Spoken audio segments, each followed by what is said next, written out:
So the winner of 2014 Nach Le India is Gauri Srivastav and Abhimanyu Singh.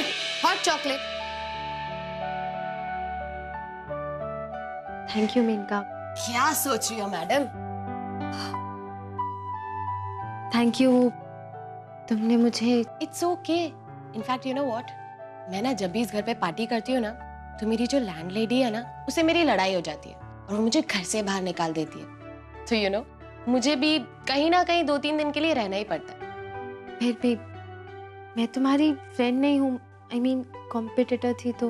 वो सिर्फ competition में गौरी. वैसे भी कहते हैं ना कि जंग में सब कुछ जायज होता है, तो इसलिए ये मत समझना कि मेनका बुरी है. मेनका दोस्तों की दोस्त है. लेकिन तुम्हारी लैंडलेडी ऐसे कैसे? अरे वो आंटी है ना, उनके पास मैं 6 साल से रह रही हूँ, तो ये सब तो चलता रहता है. पर फिर वो मुझे मिस करने लगती है और वापस बुला लेती है. एंड आई एम श्योर कि तुलिका भी तुम्हें वापस बुला ही लेगी.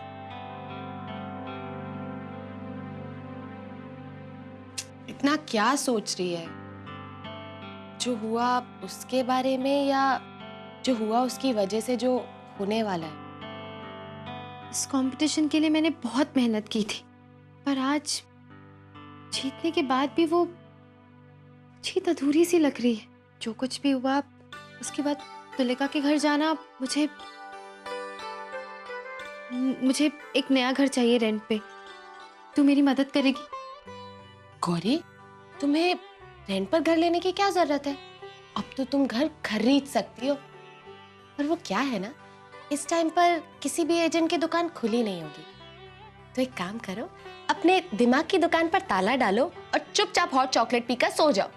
क्योंकि वैसे भी सुबह 8 बजे ना नींद खुली जाएगी. वो जो पड़ोसी अंकल है ना, वो सुबह सुबह रियाज करते हैं. लेकिन मैं तो वैसे भी 5 बजे उठ जाती हूँ. देखो गौरी, तुम सुबह 5 बजे उठो या पूरी रात भर वॉचमैन को कंपनी दो, लेकिन उस तानसेन की आवाज से पहले अगर सुबह मुझे उठाए ना, तो मैं झांसी की रानी बन जाऊंगी. Okay? Good night. Good night.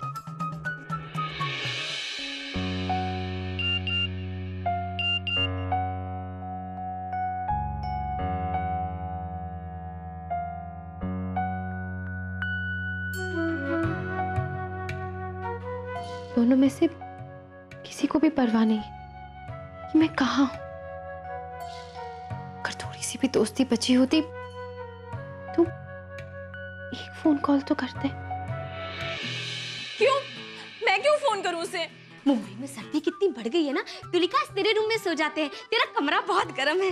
भाभी, आपको अपने सोने की पड़ी है. यहाँ पर इतने दिनों से भी तो रह रही थी ना. घर है. और ऐसा भी तो नहीं था ना कि उसे ये बोला हो कि अलग से ऑटो से आ जाए. शांत गधाधारी भीड़, शांत. आप मुझे गधा बोल रही हैं? मैं आपको गधा दिखती हूँ? एटलीस्ट जेंडर तो मत चेंज करो ना. गधी हो सकती हूँ, गधा नहीं. नहीं तुलिका, हमने तुझे गधा गधी नहीं, हमने तुझे कुछ भी नहीं कहा. झूठ कहें तो कहो तुलिका. लगता है ना अब तुझे खूंटे से बांधकर पूरी महाभारत सुनानी पड़ेगी. कैसे समझाएं तुझे हम? मुझे सब समझ में आता है. और वो गौरी, उसको कुछ नहीं समझ में आता. एक फोन करके नहीं बता सकती थी? वो मेनका मुझे फोन कर रही है. आई एम श्योर कि उसको इतनी खुशी हो रही होगी ये बताने में कि गौरी उसके साथ है. अच्छा, गौरी मेनका के साथ है, शिव के साथ नहीं है? नहीं तुलिका, हम तो बस ये कहना चाह रहे थे कि कितनी अच्छी बात है ना कि गौरी मेनका के साथ है, शिव के साथ नहीं. इसका मतलब तो ये हुआ ना कि शिव अभी भी तेरा है. नहीं, शिव ना मेरा है ना मुझे चाहिए. और मुझे कोई फर्क नहीं पड़ता शिव क्या करता है, क्यों करता है. देख तुलिका, ऐसा नहीं होता है. भाभी, आपको नींद आ रही है ना, तो आप सो जाओ. मुझे शिव के बारे में कोई बात नहीं करनी. ठीक है. लेकिन तुलिका, गौरी तुझसे ना बहुत प्यार करती है. क्या बोल रहे हो? अरे हम क्या करें तुलिका? कभी तू कहती है अंदर आ, कभी कहती है बाहर, अंदर अंदर बाहर. हम करें तो क्या करें? कोई ऐसे थोड़ी ना करता है. तुलिका, हमारे कहने का मतलब तो सिर्फ इतना था कि गौरी के बिना ये घर कितना अधूरा अधूरा सा लगता है ना. वैसे झूठ कहें तो कहो तुलिका, तुम दोनों बच्चियों के बिना ना मेरा जी भी कहाँ लगता है. तू कह रही है तो हम चाह रहे हैं. नहीं भाभी, मैं आपको निकलने के लिए थोड़ी कह रही थी, मैं तो बस ऐसे ही कह रही थी। लेकिन आप बताइए, सारी गलती गौरी की है कि नहीं है? हाँ, सारी गलती गौरी की है। पर तुलिका, तू तो समझदार है मेरी बच्ची। तू तो जानती है ना कि गौरी कितनी तेरी तारीफ करती है। वो हमेशा कहती है कि जब लोग अपना घर छोड़कर आते हैं ना, तो उन्हें अपने घर की बहुत याद आती है। पर हम जब से मुंबई आए ना, तब से हमें ना कभी भी अपने घर की याद नहीं आई, क्योंकि तुलिका में ना मुझे अपनी बहन दिखती है। ये घर, ये सब कुछ ना मेरा अपना अपना सा लगता है। तो अपना घर भी छोड़ के कोई जाता है क्या? हाँ। कितना भी झगड़ा हो जाए, अगर रात का भूला सुबह को घर आ जाए, तो उसको क्या नहीं कहते? सुबह का भूला तुलिका। लेकिन वो तो रात को भूली ना।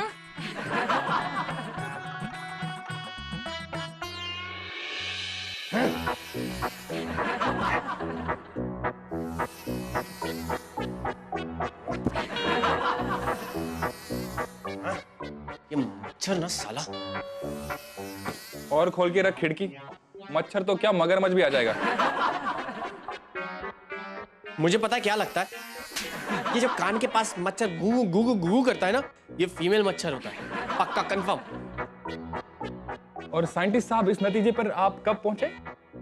और नहीं तो क्या यार, ये फीमेल मच्छर ही होती है जो हमारे कान में गू करके अपने मेल मच्छर अपने पतियों की कंप्लेन करती है। वरना तू खुद सोच, इतना बड़ा शरीर होता है, इतनी बड़ी बॉडी होती है, कहीं से भी खून चूस सकते हैं, राइट? कहीं भी काट सकते हैं, लेकिन नहीं, कान में गू करना जरूरी है। सारी की सारी लड़कियां ना पागल ही होती है, चाहे वो फीमेल मच्छर हो, चाहे वो ह्यूमन लड़की हो। एब्सोल्युटली करेक्ट, सारी लड़कियां ना पागल होती। वो तो सिर्फ शिव पांडे उन लड़कियों के पीछे पागल बना सकते। Shut up, okay? जो कुछ हुआ उसमें मेरी कोई गलती नहीं है यार, मैंने कुछ नहीं किया है। पता नहीं क्यों सब मुझसे नाराज होके बैठे हैं। तूने कहाँ कुछ किया? तूने कुछ नहीं किया अभी तक। क्या? बता, क्या किया मैंने? बोलना बोलना बोल। ओए, मैंने तुमको कितनी बार समझाया कि ज्यादा अजय देवगन बनेगा ना तो तेरी पैंट फट जाएगी। आज पार्टी करने की जगह तू मच्छरों पे थीसिस लिख रहा है। 100% तू ना मच्छरों का प्रोफेसर बनेगा, लिख के लिख। ओए, मच्छरों का प्रोफेसर मैं नहीं, तू बनेगा। तब से मच्छरों के ऊपर लेक्चर दिए जा रहा है, और तेरी ये बकवास सुनने से अच्छा ना मैं मच्छरों की गू गू गू गू गू गू गाना सुन लूं। क्यों? आज तेरी वाली मच्छरियां नहीं आई? ऐसा है ना, मुझे मेरी वाली चाहिए ना मुझे तेरी वाली चाहिए, समझा? तू निकल जा यहाँ से, मुझे बस नींद चाहिए। ये ले अपनी बुक और जा मच्छरों के साथ सो जा। मैं चला।